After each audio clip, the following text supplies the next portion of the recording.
Imagine wealth building like rolling a snowball down a really long, steep hill. Over time, it gathers momentum, it packs on mass, and it just becomes this unstoppable force. But, in the landscape of real estate investing, the IRS has basically planted a thick forest of trees right in your path.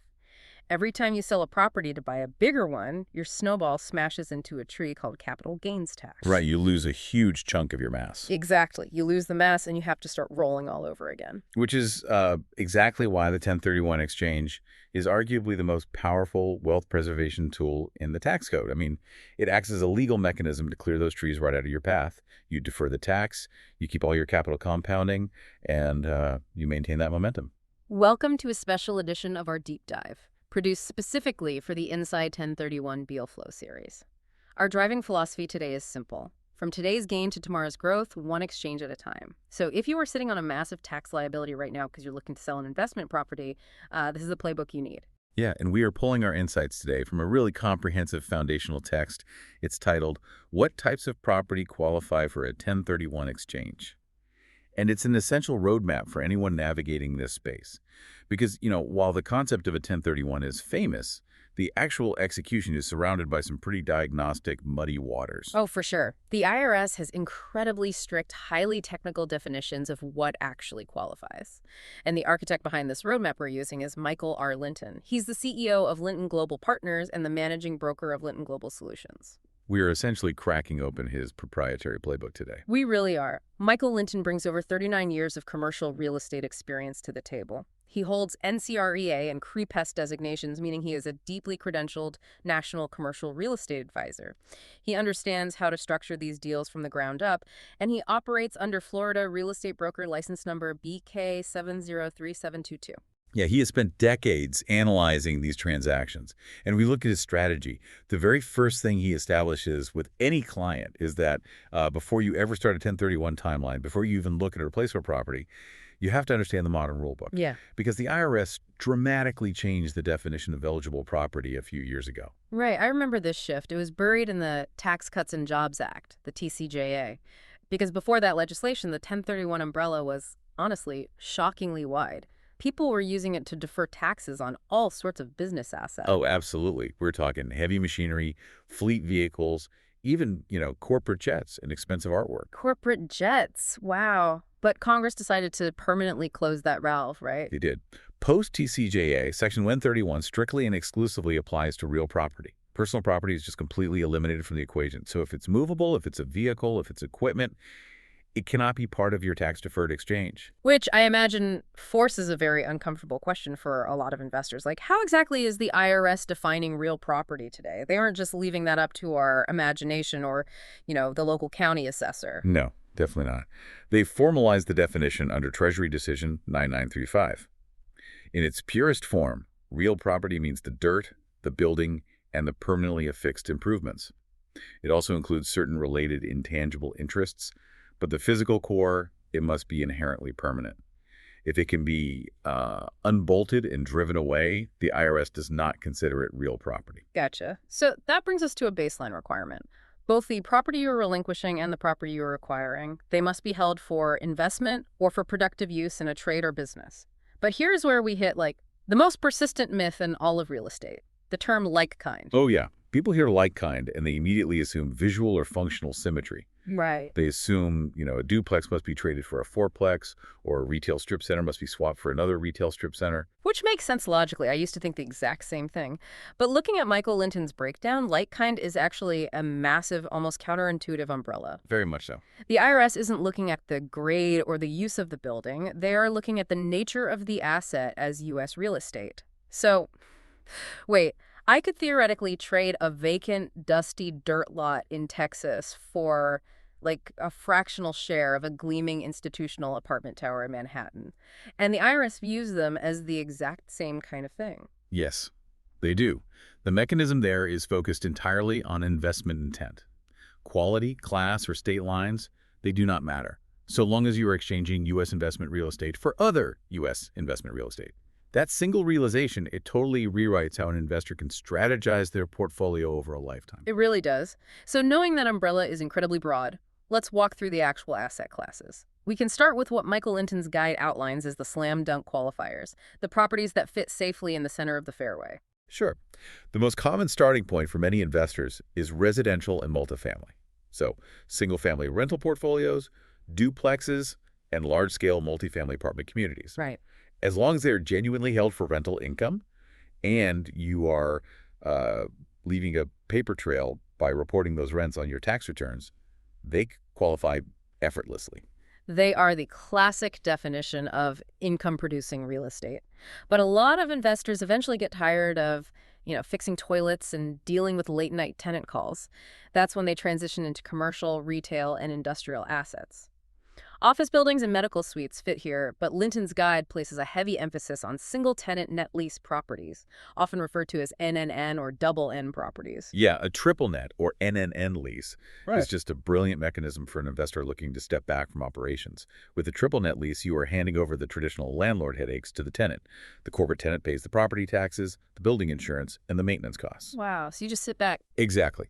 You, as the owner, simply collect the long-term contractual income. And because your underlying interest is still the physical real estate, it is a perfect 1031 replacement property. That sounds ideal. And industrial assets operate in a similar safe zone, right? Warehouses, distribution centers, logistics facilities. And I found the guide's distinction on self-storage really illuminating.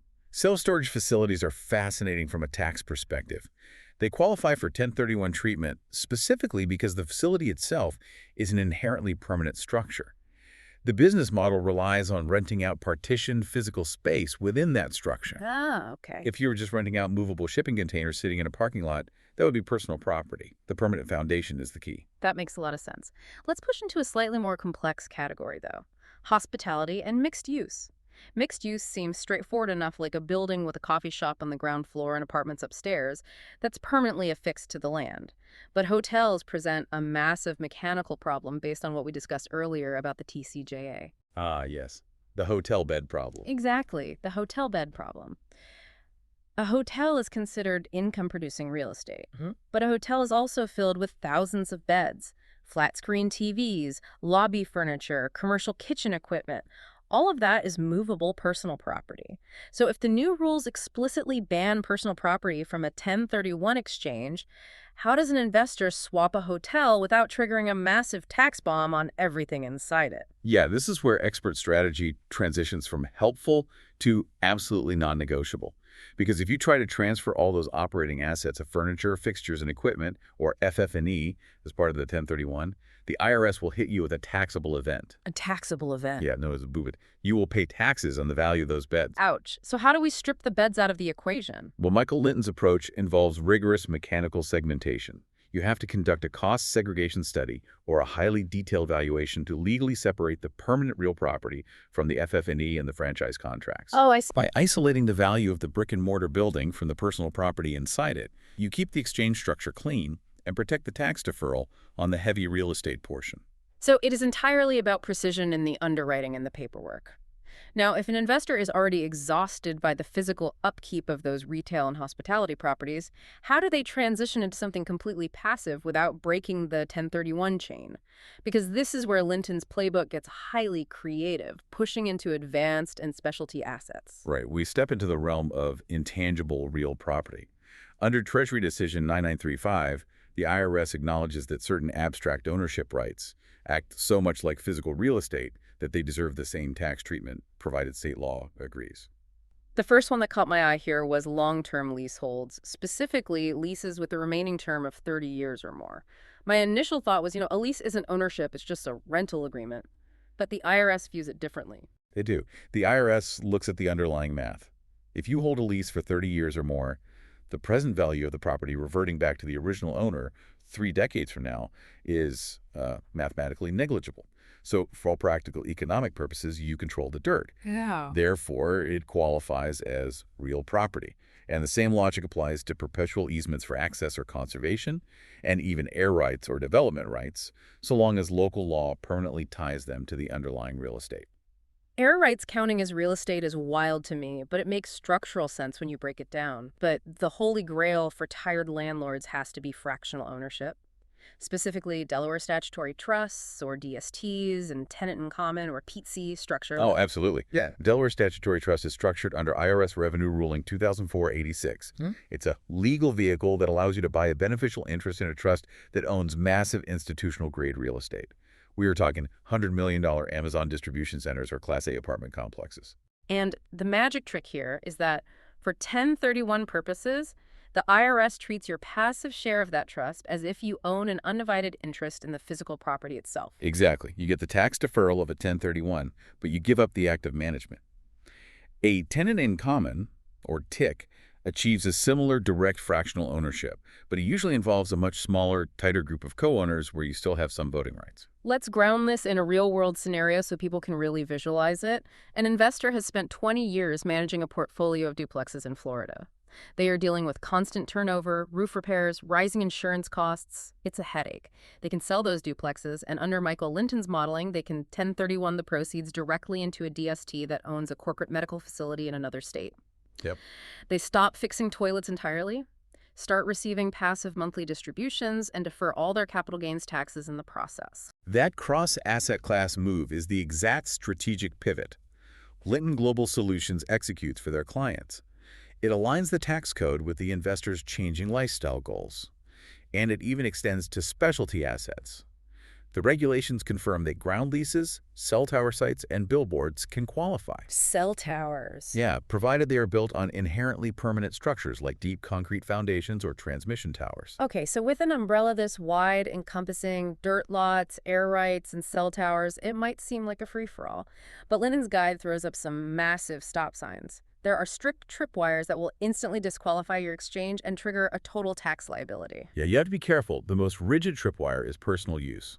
The fundamental rule is that property used primarily for personal enjoyment cannot participate in a 1031. Your primary residence is permanently disqualified. Your family vacation home, if used strictly for your own holidays, is disqualified. Geography is another absolute boundary, right? The code explicitly states U.S. property for U.S. property only. So you cannot sell a commercial warehouse in Chicago and 1031 the funds into a beachfront rental villa in Spain. No, absolutely not. That's a total deal killer. Yeah. Then you have the issue of dealer inventory. The IRS draws a very hard line between an investor and a dealer. If you are buying distressed homes, renovating them, and flipping them within a few months, the IRS does not view you as a real estate investor. Because your economic reality is that you are essentially a manufacturer. You are manufacturing renovated houses and holding them primarily for sale to customers. Precisely. The intent is short-term profit, not long-term investment.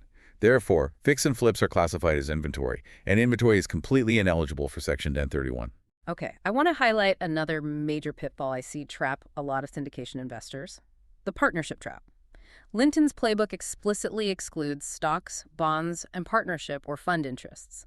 But consider a scenario where three friends form an LLC, and that LLC's sole purpose is to buy and hold one single apartment building.